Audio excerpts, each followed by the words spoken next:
I want everyone here to raise a glass to the man who pretended to be a father for 19 years. That's what the groom's new mother-in-law shouted across the hall, and everyone laughed. I looked down at the nameplate in front of me. Low-educated fake dad. Polished letters. Gold trim. Like an award. Like they rehearsed it. My son Noah sat beside me, frozen. His bride, Amanda, didn't even flinch. Her Ivy League father gave me a smirk and sipped champagne. I couldn't move. I couldn't breathe. I felt my ears ringing. The crowd laughed harder when I stood up. I heard someone say, "Guess he finally got the message." I turned to Noah, my voice cracking. "You let them do this to me?" He didn't answer. So I walked. Down the aisle. Past the DJ. Past the table of framed childhood photos. Photos I took. Birthdays I paid for. Outside, in the cold air, I collapsed onto the stone steps. I wasn't crying. I was something else. Something worse. I felt hollow. Then the door opened behind me. "Dad, let's go home." He said it like it fixed everything. Like this betrayal wasn't the sharpest blade I'd ever felt in my back. But what happened the next day made that wedding feel like a warm-up. At 7:12 a.m., I opened my wife's laptop. Not because I was snooping. I was looking for a damn parking invoice. But her inbox was open, and the first message I saw read, "He's too weak to notice anything. Let's finalize the shares." From a man named Miles Patterson. I froze, then scrolled. It was like slicing through skin and finding rot inside. Dozens of messages. Secret meetups. Plans. Photos. One video. Her in a hotel room. Not naked, but barely clothed, whispering to the camera. He thinks I'm at book club. I hate the way he smells. I only stay for his idiot son's company shares. That son. My son. The same one who just let me be humiliated in front of 200 people. They were moving his startup equity into a new joint account. One with Lena's name and Miles' firm. Fraud. Theft. All of it. And here's the kicker. One message said, "After the wedding, he'll be too broken to fight back. We'll finish the transfer by Monday." She planned it. She needed me shattered.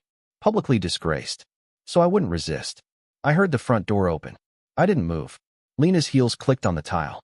She walked in with a box of croissants like it was Sunday morning. Then she saw me in her office chair. "Rick, what are you doing?" I turned the laptop toward her. Pressed play. The video looped. Her whispering. Her betrayal in HD. Her jaw clenched. But she didn't gasp. She didn't beg. She smirked. "So you found it." That's all she said. No shame. No fear. Just pure, bitter victory in her voice. I stood up, slowly. Looked her dead in the eye. "You think I'm done?" She crossed her arms. "I think you're stupid enough to try something emotional. Like burning down the house or crying to your son." I stepped closer. Her perfume made me nauseous. "You think I'm weak? You think I'll just walk away?" She grinned. "No. I think you'll do exactly what losers like you always do. Nothing." She didn't know I'd already copied everything. Emails. Messages. Transfer logs. Call recordings. Enough to bury her and her lover for good. And I hadn't even told Noah yet. But I would. And I wouldn't just destroy her. I'd make sure she watched everything fall apart. One piece at a time. That I didn't sleep that night. I just sat in the kitchen, laptop open, reading and rereading every message between Lena and Miles. Each one like a knife to the throat. They called me the idiot. They laughed about how easy it was to gaslight me. She even wrote, "He thinks I'm still with him because of love. God, he's dumb." I guess the dumbest thing I ever did was believe she was decent. By sunrise, I'd already transferred every file to 2 flash drives, uploaded it to cloud storage, and even sent a copy to an old friend from the precinct. I used to work night security for the city transit system. Nothing fancy, but I made some connections over the years. The kind of people who owed me favors. The kind who still respected real loyalty. At 9:04 a.m., I called Noah. He didn't answer. So I drove to his office. His new job, thanks to me recommending him to my old friend, Alex, the one who got him the interview. I helped him build the resume. Practiced mock interviews. I even loaned him money for his first suit. He owed me everything. And now he was helping take it all away. When I walked into the glass building, I expected security to stop me. But the guy at the front desk recognized me, said, "You're Mr. Stanton, right?" "Noah's dad." "Yeah," I said, and the word dad suddenly felt unfamiliar in my mouth. He let me through. 3rd floor. Open office. Tech startup vibes. Everyone on laptops and bean bags.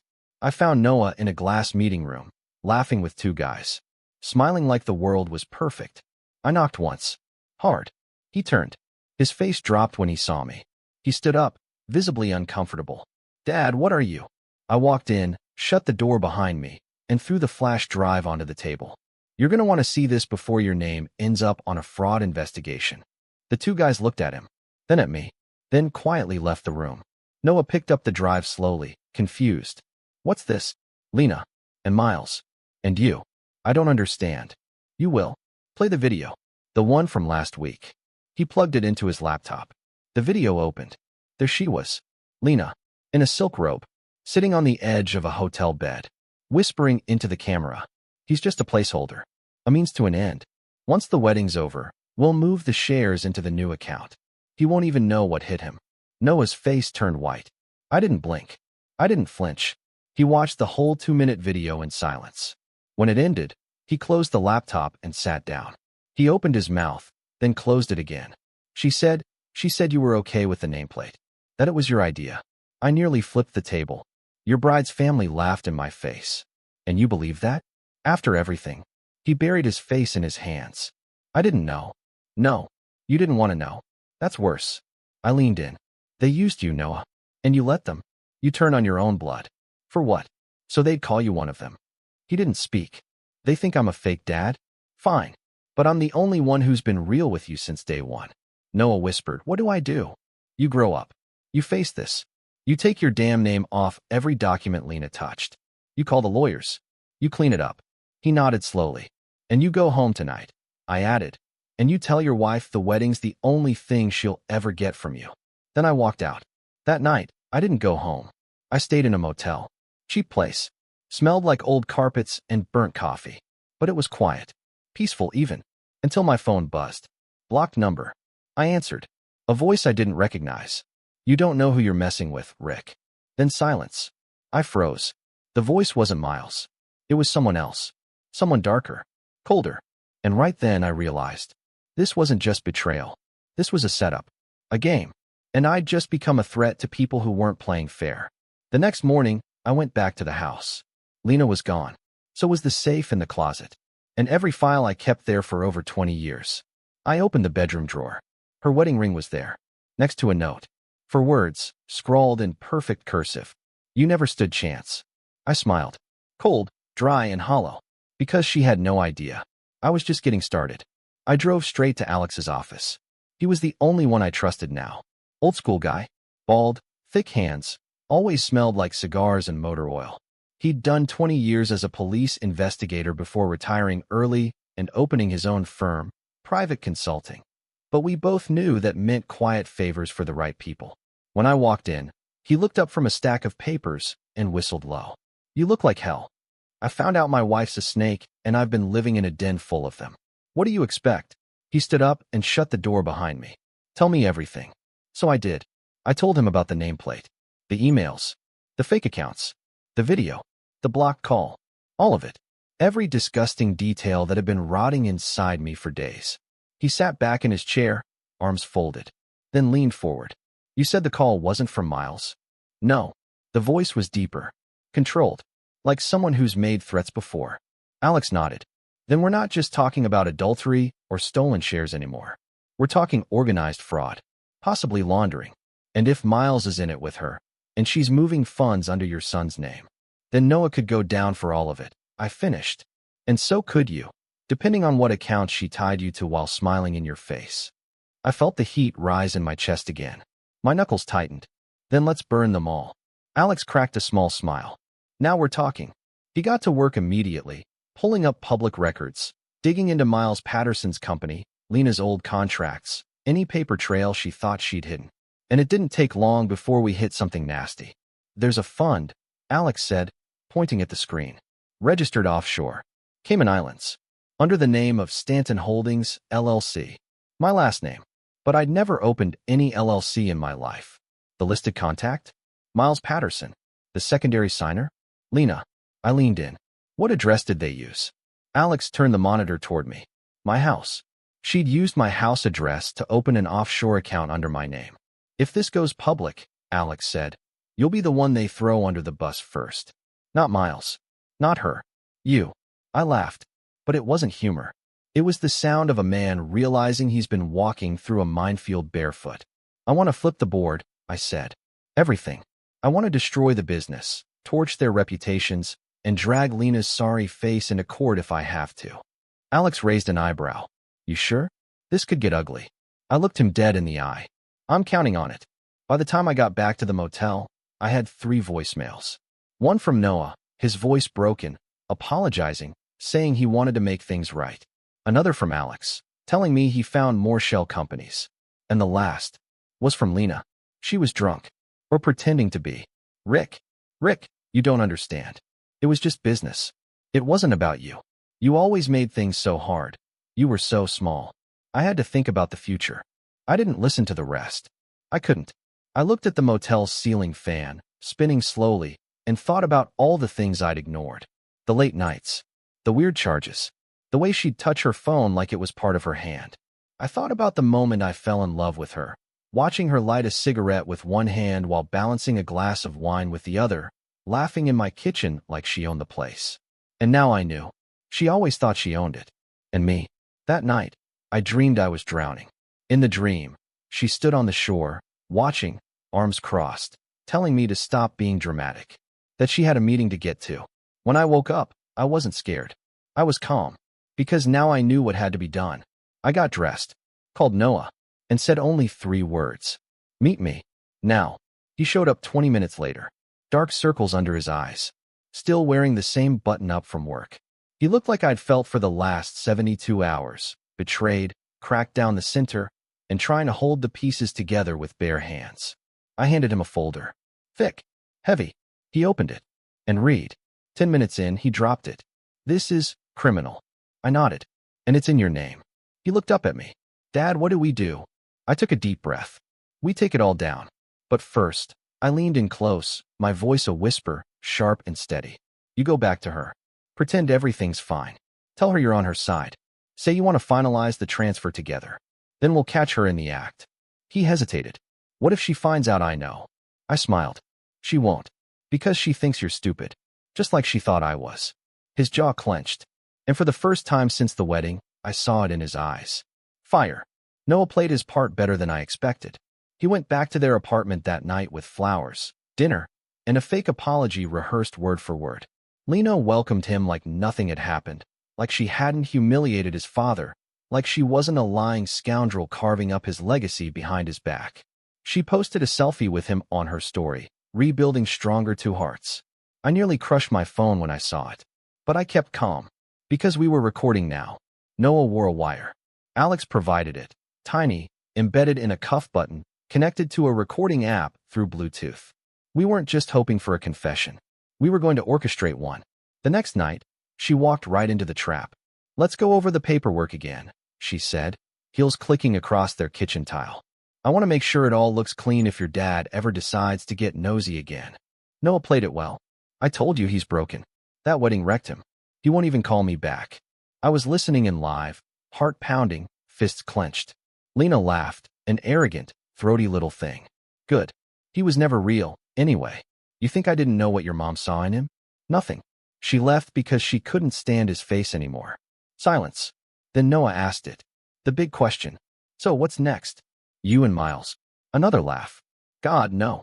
Miles is just a shortcut. I'm not about to tie myself down to some wrinkled tech guy with a drinking problem. Once the shares are through, we're done.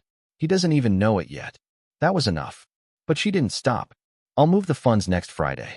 Miles is in LA for that investor summit, so we can finalize it while he's gone. No risk.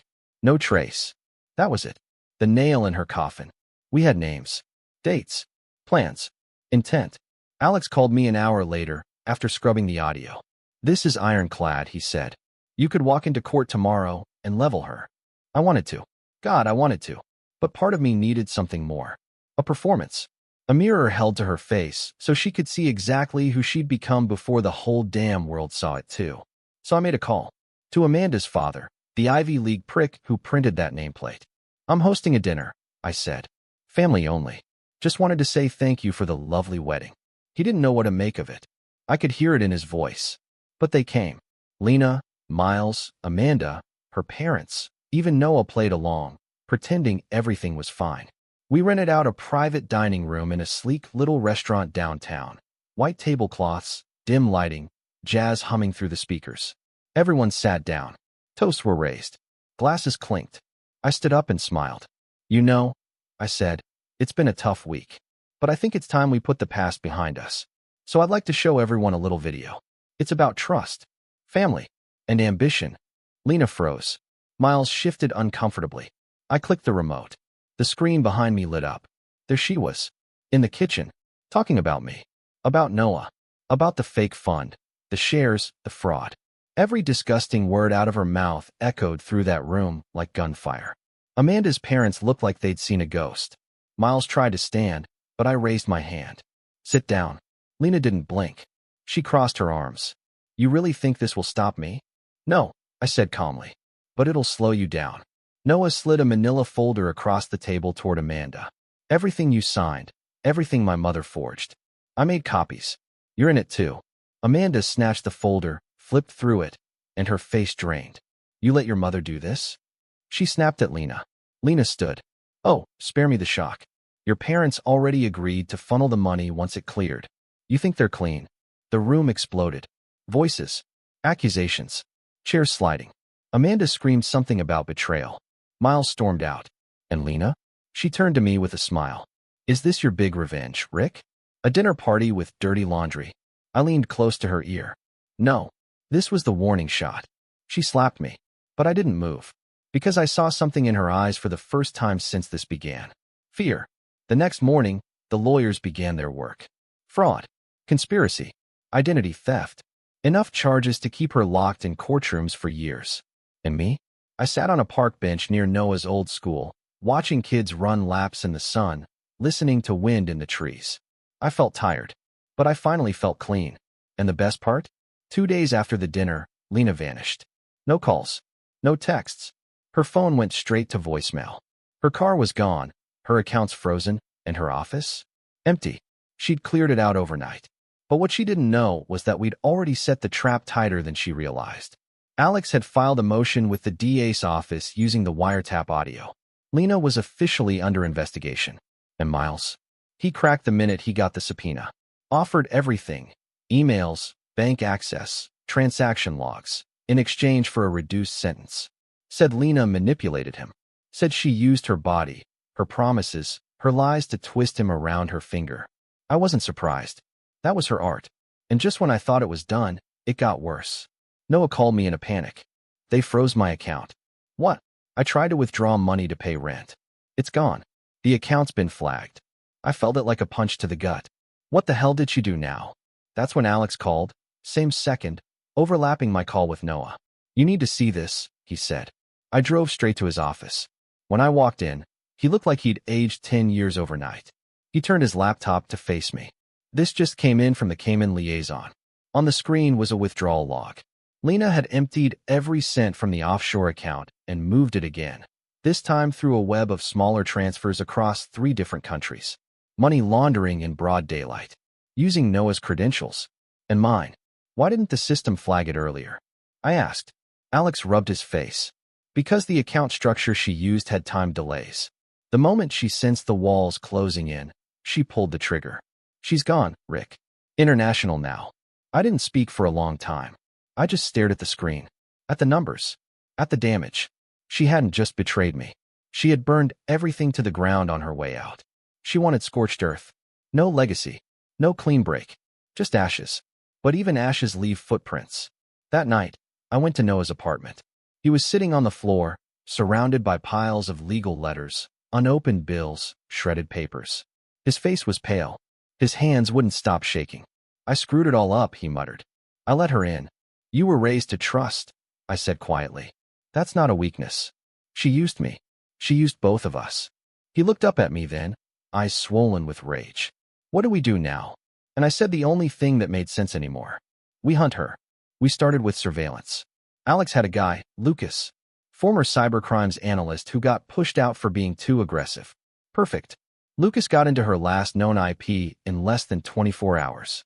She'd logged in from a boutique hotel in Zurich using a burner device. Booked under a fake name, but the payment slipped up, It went through using an old card she didn't deactivate. That was our opening. I sent the trace to a contact I hadn't spoken to in 15 years. I used to help his brother with union problems. The man owed me, and when I asked for eyes in Zurich, he didn't hesitate. 3 days later, we had her. Black coat, sunglasses, hair dyed dark, eating breakfast on a patio like she didn't have a trail of fire behind her. But what caught me wasn't the disguise. It was the man she was with. Not Miles. Someone else. Younger. Fit. Foreign accent. She was laughing, touching his wrist, leaning into him like he was the center of her universe. She wasn't hiding. She was already starting over. Lucas tapped the screen. You want to go public? I can leak this to the press. Or maybe we forward it to your son's ex-wife. But I shook my head. Not yet. No, not yet. Because justice in the courtroom wasn't enough. People like Lena didn't fear jail. They feared irrelevance. Exposure. Silence. So I came up with a new plan. I told Alex I needed to vanish too, for a while. Let her think the chase was over. Let her get comfortable. Then, when she was sure she'd won, I'd pull the last pin. Because she wasn't just going to pay for what she did. She was going to drown in it. And she was going to know it was me that pushed her under. Lucas helped me disappear. New name. New ID. Temporary apartment in a quiet city 2 states over. No phone tied to my old life. Just a burner and a laptop locked to an encrypted server. I told Noah not to contact me unless it was through Alex, and only if it was urgent. He didn't like it. Thought I was abandoning him again. But I wasn't. I was doing the one thing Lena would never expect. I was becoming invisible. 3 weeks passed. Long, quiet days filled with planning. Watching. Studying her. Zurich turned into Vienna. Vienna became Milan. Each stop more luxurious. Each man on her arm more expensive looking. Lena wasn't hiding. She was flaunting it. The money she stole didn't just fund her escape. It funded her new life. But that life was still built on stolen ground. I knew her patterns. She'd always had a weakness for vanity, loved being seen, adored, envied. And it was that vanity that gave us our next opening. A video surfaced on social media. Short clip. Poor quality. But unmistakable. She was in Venice. Laughing on a yacht. Clinking glasses with a group of investors from some crypto hedge fund. Lucas traced the video to a guy tagged in the background. Instagram junkie. He posted everything, including the hotel they were staying at. We pulled the guest list. Her name wasn't on it, of course, but the guy she was with, registered under Michael Drenner, alias tied to 2 shell companies she'd used before. Bingo. I called Alex. We hit her in Venice. Legal or illegal? He asked. Both. We booked a small room across the canal from the hotel, close enough to watch her movements. Every night, she came back late. Every morning, she left in something expensive. Hair done, red lips, always laughing. But the man? Different from the last one. Younger. Seemed more guarded. Lucas dug through his records. He was a known crypto broker with ties to shady investments. That's when it clicked. She wasn't just living large. She was reinvesting the money, using stolen funds to build new financial ghosts. She was laundering the last of it before she disappeared for good. That was our deadline. We launched the final phase. Lucas cloned her burner by bouncing a fake Wi-Fi network through the hotel. Once she connected, we had access to everything. Messages, voice notes, contact lists. We found bank transfers. One scheduled for Friday at 3 p.m. A digital wallet based out of Dubai. Once it hit that wallet, the money would be untraceable. I made one more call. To Noah. I'm going to finish this, I said. You're going after her? No. I'm going to make her come to me. How? By taking away the one thing she cares about more than money, control. That Friday, 10 minutes before the scheduled transfer, Lena's phone buzzed. An unknown number. A video link. She tapped it. It opened to a live feed. Her new boyfriend, Michael Drenner, sitting in a luxury car, engine running, tied up. Not hurt. Just scared and confused. Behind the camera, a voice spoke. Hi, Lena. Remember me? She froze. The video continued. I know about the Dubai wallet. I know what you're about to do. And if you click that transfer, this man never leaves this car. She panicked. Called the number. It rang once, then disconnected. She tried again. Same result. Then a text came through. Come alone. The Opera House. Midnight. She came. She always did when she thought she still had the upper hand. She walked through the doors in heels too loud for silence, nerves crackling through her every step. No guards. No entourage. Just her and the night. I was waiting in one of the old red chairs. She didn't see me at first. Until I spoke. Take a seat. She turned slowly. And for the first time since all this began. She looked afraid. Truly afraid. But she still tried to play it. Where is he? She snapped. Safe, I said. As long as you don't lie again. You kidnapped someone, Rick. That's a crime. So is international fraud, money laundering, forgery, identity theft. Shall I keep going? She opened her mouth, but I cut her off. You don't get to talk. You listen. I'm giving you a choice. One time. One offer.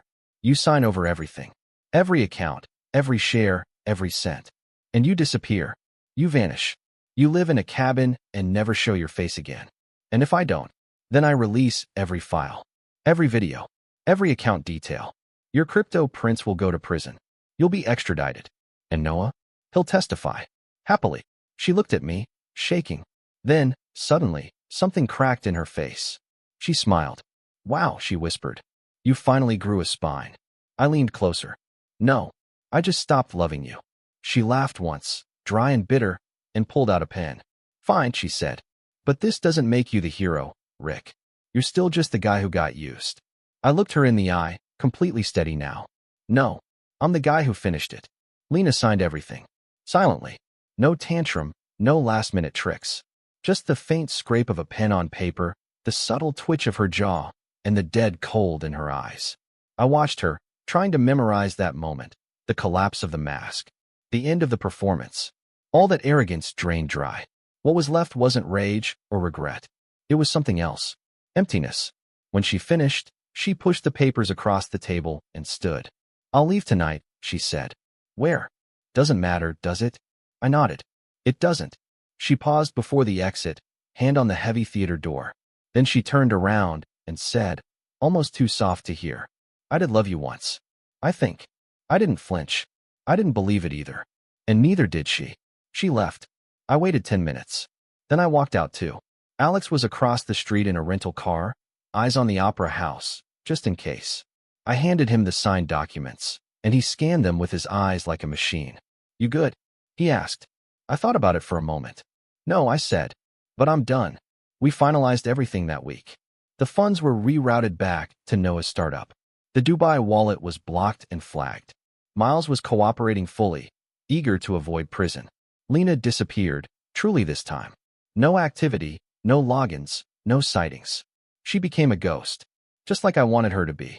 I went home for the first time in weeks. It felt hollow, like walking through someone else's house. Her perfume still lingered in the drapes. Her robe was still hanging behind the bathroom door. I burned it all. One match. One quiet fire in the backyard pit. Noah came by that evening. He didn't say anything at first. Just looked at the house, the old porch swing, the crack on the third step he used to trip over when he was 7. Feels smaller, he said. No, I told him. We just grew. He sat beside me. We talked. Really talked. For the first time in years. He told me about his guilt. His anger.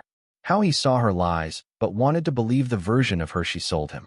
I told him I knew exactly what that felt like. Then I reached into my pocket and handed him something. A small silver nameplate. The original one I made for the wedding. The one that said, Dad, builder of everything. He took it like it weighed the world. I'm sorry, he whispered. I put my hand on his shoulder. Don't be sorry. Be better. We sat there until the sky went dark, and the cicadas took over the silence. Days turned into weeks. Weeks into months. I rebuilt slowly. Quietly. Got a new job. Something with my hands. Real work. Wood. Stone. Sweat. No more screens. No more lies. And every now and then, I'd think of her. Not with anger. Not with pain. Just a dull memory, like the sound of a storm long past. You remember how it rattled the windows, how it made you feel small, but it's gone now. Just wind. Just echoes. To anyone out there going through the same, don't ignore the little lies. Don't excuse the disrespect. When someone shows you who they are, don't wait for a second version. There isn't one. And if they ever try to burn your life down, you rebuild better. You rebuild stronger.